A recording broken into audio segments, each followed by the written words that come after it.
Good day, everyone. Good day, ma'am. I am Arlene Casandig I'm Melvin Antipuesto. from Bachelor of Secondary Education, Values Education, and we're going to present our instructional materials. First, ang ginawa namin is Infinity Box. The title na napili namin sa Core of Values is Makajos. Dito naman po sa pangalawa po namin napili is papa book po. Ang napili din po naming title is Kaalagaan at Kagandahan ng Kalikasan po.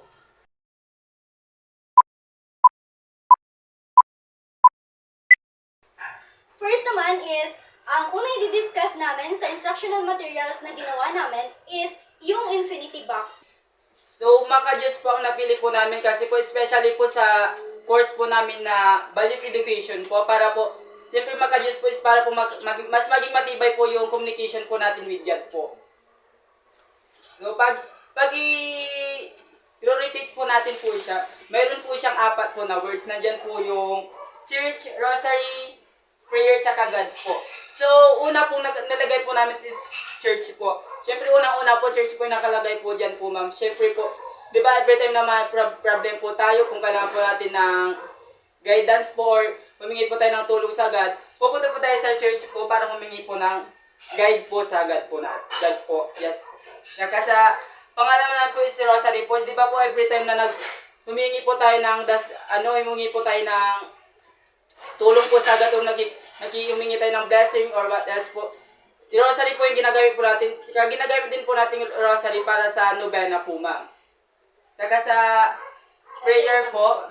Sa third naman is prayer. Siyempre, napaka-important ng prayer para sa atin kasi araw-araw natin siyang ginagamit and then nagpapasalamat tayo every day and then nagpe-pray tayo sa ating pang-araw-araw na ginagawa para mas gabayan tayo ni God sa ating mga gagawin, especially sa ating mga magulang.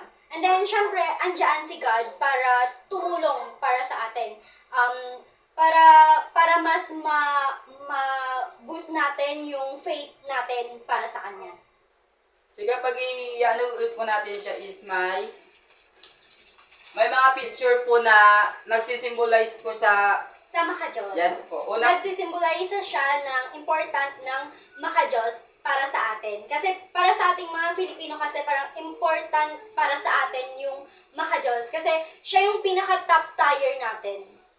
Yes. Dito naman po sa mga picture po is sinisimbolize niya po yung pagiging makajos po ng isang tao o yung mga Katolik po. Like example po yung pagdarasal po, yung mga worship po, ganun po. Sinisimbolize niya po yung pagiging makajos po ng isang tao po or isang Katolik po, ma'am.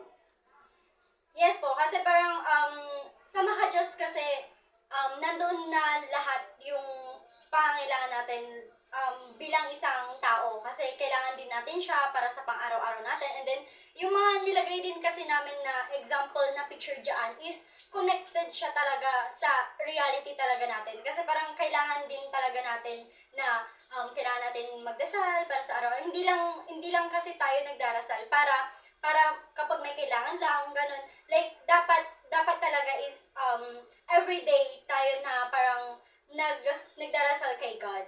And, yun nga po, napili namin yung Infinity Box na ginawa namin na instructional materials. And then, ang nilagay din po namin dito is yung Makajos. Kasi, yun nga po, as a values education po, parang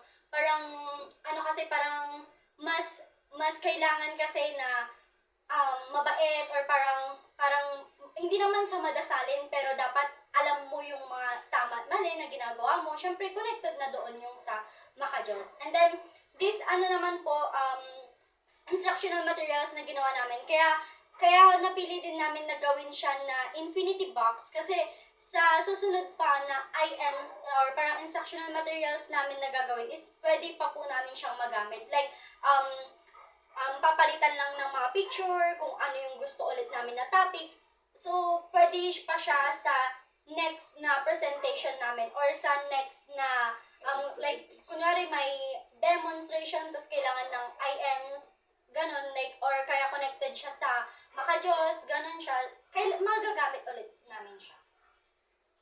Yan lang po dito sa Infinity Box.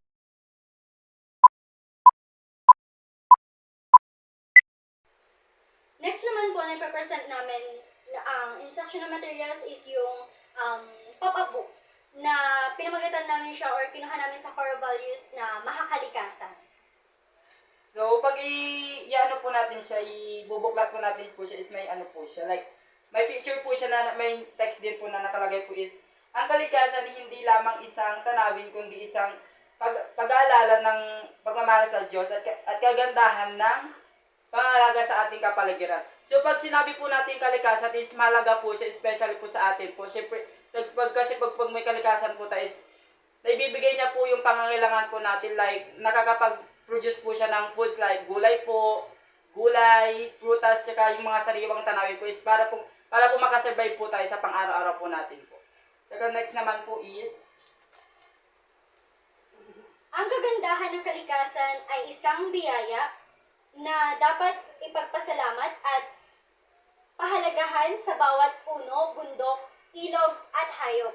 Makikita ang likas na harmonya ng mundo. Yun nga po, dapat pinapahalagahan natin yung bawat kalikasan. Hindi lang siya sa hayop na pinapahalagahan or inaalagaan natin yung mga hayop, kundi dapat din sa mga puno, bundok, at saka ilog. Lalo na sa ilog ngayon, parang dami-dami nang nagtatapon. So, dapat kailangan din natin talaga na pahalagahan yung ating kalikasan. so next naman po is, ito din ay nagsisilbing maganda at mapayapang buhay. Dahil sa simpleng ganda ng kalikasan ay maaari tayong mamuhay dito. At marami din tayong pumasyala sa iba't ibang ganda ng tanawin para makapaglibang-libang sa ating sarili. So pag naman sinabi pong malaga po yung kalikasan po sa atin po, especially pag may problema po tayo, parang doon pag pupunta po tayo sa paligid po, siyempre marami pong puno-puno, marami po siyang green na nakapaligid po sa atin. So mas nakakapag-reflect po tayo ng mas maganda, mas nakakapag-isip-isip tayo kung ano po yung gagawin po natin, tsaka decision po na gagawin natin. Siyempre dahil po sa kagandahan po ng kalikasan is parang makiklear niya po yung utak mo para mas maging maganda po yung kahinaan ng decision mo po. So next naman po is, Yan naman is, pinapakita niya talaga yung kahalagahan at kagandahan ng kalikasan. Kasi, yun nga, example na lang dyan yung sa probinsya. Di ba pagka nasa probinsya tayo, pagkagising pa lang natin ng umaga is, ang nakikita natin yung mga mga hayop, yung kagandahan ng mga paligid, yung nakakalanghap na tayo kaagad ng sariwang hangin, gano'n.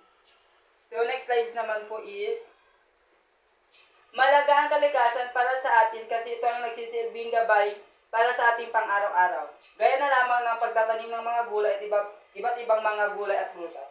So dito naman po is malaga po yung kalikasan po, especially po pag pukuha sa mga production po ng food po like gulay or prutas po. Siyempre pag sa likasan po is may mga available sources naman po diyan. Halimbawa po yung mga mangga, yung mga fruits na ibang po is pwede ko pong kumuha doon para makakakuha ka po ng pagkain po. Tsaka yung pagtatanim na po ng gulay is malaga po siya, especially halimbawa hindi lang po siya basta-basta malaga. Siyempre pag nagtanim ka po kasi ng gulay is para po siyang mas mabibigyan ka po ng food, tsaka yung hangin po niya na may po-produce niya is makakatulong po sa atin para makasurvive po tayo.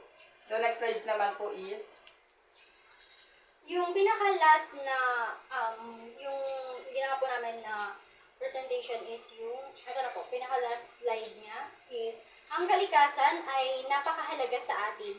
Kaya nararapat din na alagaan ang kalikasan dahil ang ating mga pangangailangan ay nagmumula rito, lalo na ang hangin na nagsisilbi sa atin na hininga, mga pananim at tubig na ating mga kailangan. Ganun. Kasi, di ba, totoo naman, kailangan talaga nating pangalagaan din yung kalikasan natin. Hindi lang sa mga iba't ibang hayop or sa mga iba't iba. Like, kailangan din talaga natin siyang, alagaan. Kasi nga, di ba, sa generation kasi natin ngayon, parang ang dami ng mga puno na nasisira or parang pinuputol nila para paggawa ng bahay or kahit na mga ganun na nagsasanhin natin na ngayon parang ang init-init. Ganun. So, kailangan din na kung ano yung pinutol natin, dapat may itatanim tayo para naman maganda din yung kalikasan din natin. Kasi siya talaga yung nagsisilbi sa atin, like yung mga sariwang pagkain, sariwang mga parang yung mga pananim, mga prutas, yung ano to, yung mga tubig, yung sariwang hangin, ganun. So, kailangan din talaga natin na pangalagaan yung ating kalikasan. Hindi lang dapat alagaan na yung kung ano yung pangalaga dapat natin sa ating sarili is dapat pangalagaan din natin yung kalikasan. Ayun po, yun yung ginawa namin sa pop-up book. And then, yung pop-up book po na ginawa namin is magagamit naman po siya namin sa susunod na IM's materials kasi kung meron kaming or parang kapag related pa rin siya sa kalikasan or yung kahalagahan nung or kagandahan ng kalikasan ganun is pwede pa rin namin siyang magamit. And napili namin yung pop-up book kasi para siyang isang kwento kasi ng pop-up book na kada slide mo parang meron kang ulit ipe-present or parang meron kang ipapakita na view nung mga picture niya. Kaya yun yung ginawa namin sa instructional materials doon sa pop-up book. Kasi parang hindi lang siya yung pop-up book kasi hindi lang siya isang present na okay na siya kaagad. Kasi in the next lipat doon sa pop-up book na ginawa namin is meron pa siya ulit makikita or parang magbibigay or makakapagbigay ulit ng another example sa mga pictures, ganun. Kaya yun yung pinili namin. So, ito lang po yung ginawa namin na instructional materials, which is yung infinity box, and then yung pop-up book na ang pinili lang namin sa apat na core values is yung maka-Diyos at yung makakalikasan. Yun lang po, and maraming salamat po sa inyong pakikinig, and sana po is na-present po namin ng medyo clearly yung IMs po namin para sa inyo. Thank you po! Thank you po.